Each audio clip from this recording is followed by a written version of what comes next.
Hey everyone, 210 back on Spyral gameplay. Though this time, less about Spyral gameplay, more about Spyral theory and discussion about like different end boards and how they survive very common board breaking tools.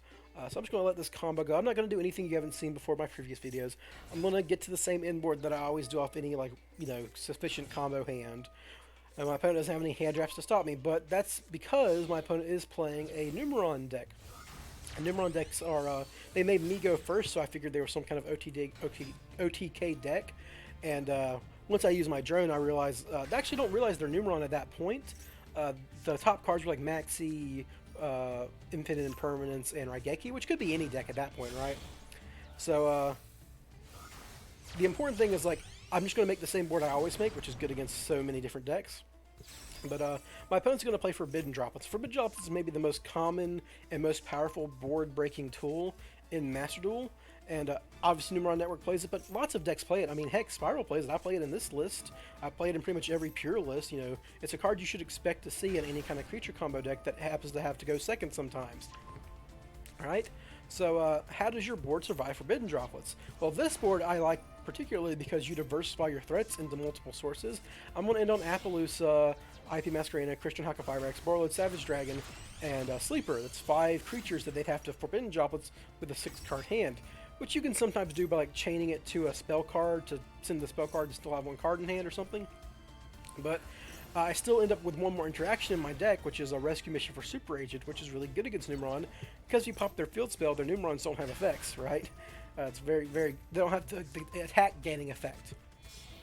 If you compare that to a Trigate Wizard deck, so some decks will still run Utility Wire, and that works if you have like a 3-card combo where you get maybe your Magician Souls plus Quik Fix plus you already have 1 gear in hand, so you can end up searching the extra Utility Wire later.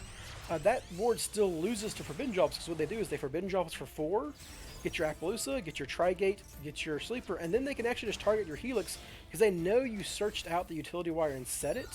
And if your Helix loses its effect, it's no longer a Super Agent on the field, and that turns off your Utility Wire. So, you know, a Forbidden Drops for 4 is 5 cards, and then they can just play a Numeron Network and kill you. That simple, that easy. Another interesting thing that Numeron Network specifically, as opposed to just Forbidden Droplets, Numeron Network runs Kaijus and Lava Golems to enable their network OTKs. And if they Kaiju your Appaloosa, that turns off your Trigate Wizard, and all they have to do is like Forbidden Droplets your Sleeper for 1 and kill you. Or, heaven forbid, they have a Lava Golem. Lava Golem is a like 1-card win against you if they get rid of your Appaloosa and Sleeper. Now you have no interactions because Appaloosa's gone, Sleeper's gone, and Trigate no longer has a top pointing link for its Omni Negate. So we're actually at the end board, and before my opponent Forbidden Droplets, let's see what they have to answer, right? So, let's say my opponent does have the Numeron Network in hand, or a Planet Pathfinder, right? Like the ways to get to it. I have a Omni Negate, which they have to get rid of, otherwise I just negate their network. They have to negate my Sleeper, because it'll pop a network. IP Masquerena could spin it with a Unicorn, or heck, pop it with a Nightmare of Phoenix and get a draw off it, thanks to Foolish Burial. I can just discard Foolish Burial and draw a card. Or they have to negate Appaloosa, because Appaloosa can negate the actual Numeron effects when they're on the field. And my opponent doesn't know it, but they have to negate Hakafyrex, because Hakafyrex can go into Locust to make them discard their network, and then Dawn Dragster to negate it. My opponent doesn't really know what I'm doing with Hakafyrex, aside from the fact that maybe I didn't need it. So they're just going to negate all the cards that obviously on the board answer network. And now, once I use Hakafyrex going to Locusts, they're dead, right? They just can't out that card. Funnily enough, I'm going to make them discard, and that's going to force the concession, but even if they had negated my Hakafyrex and dropped network and like started attacking over my creatures, the second they kill one of my creatures through battle, which is probably my Appaloosa or my IP Masquerena with their first attack, I can special summon Super Agent, pop their network, which leaves, you know, they'll get 1 activation off, so they'll have 3 2000 attack monsters, but 3 2000 attack monsters doesn't kill me, right? I'll put my Super Agent in defense mode. They'll attack my Appaloosa. That'll do 1200 damage. I would have taken 600 from that. That's 1800 damage, and they can attack like my Sleeper twice for 800 damage. That's not game.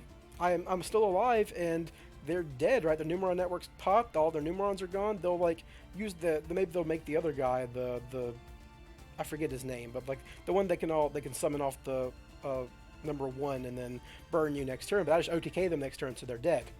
right? So like even if my opponent had Numeron networked after Forbidden Dropletsing for 5, if they had an extra card, or like they could have changed it to a spell that they needed to play, I still have the out with Rescue Mission plus Agent, right? I have 6 cards that interact with my opponent, and one's in the graveyard. This is kind of like a if you've ever played Thunder, Dragon, Grass, or any kind of grass deck with snow, having a monster in the graveyard activate an effect that affects the field is very powerful, and it's hard to out with your traditional board breakers like Evenly Matched or Lightning Storm or Forbidden Droplets. Though Super Agent isn't quite as good as Snow. Book of Mooning a monster and maybe doing it multiple times in a turn is really good. But yeah, this is like the discussion I kind of wanted to have. Like, how does your board survive the most powerful board breaking tools like Lava Golem, like Forbidden Droplets? I think against, obviously against like a Lightning Storm, this version's obviously much better because I have 2 cards that negate spells via F.A Dawn Dragster and a Borreload Savage Dragon, whereas the Trigate list only has 1 with Trigate Wizard, and you end up having to use Trigate Wizard on your opponent's, Lightning Storms and Raigekis and Harpy's Feather Dusters and such. Whereas I have 2 negates, which is great. So yeah, that's everything, guys. I guess we'll just let this replay go so you can kind of see my... Everyone loves to see a fun victory screen at the end, and I get to do the whole Desert Lucas combo. I guess my opponent just doesn't know what's going on. Otherwise, they concede to the Desert Lucas effect. But, just to play it safe, I obviously go into Dawn Dragster. Why not? And force their concession. There it is. Like, they have to discard the last card, which I assume was a network. You don't really drop Forbidden Drops for 4 and then have 1 card in hand and not be the OTK, right? So yeah, that's the game, guys. I hope you enjoyed that, and that's the discussion. And if you have any counterpoints, like why you love Trigate Wizard for other reasons, go ahead and throw them in the comments. I'll probably respond to them. Or heck, come into the Master Duel Meta Discord, the Spyral channel. We're always talking about this kind of stuff in there and talking about, the different payoffs that a deck as versatile and powerful as the Spyral combo can pull off. See you guys next time. Bye.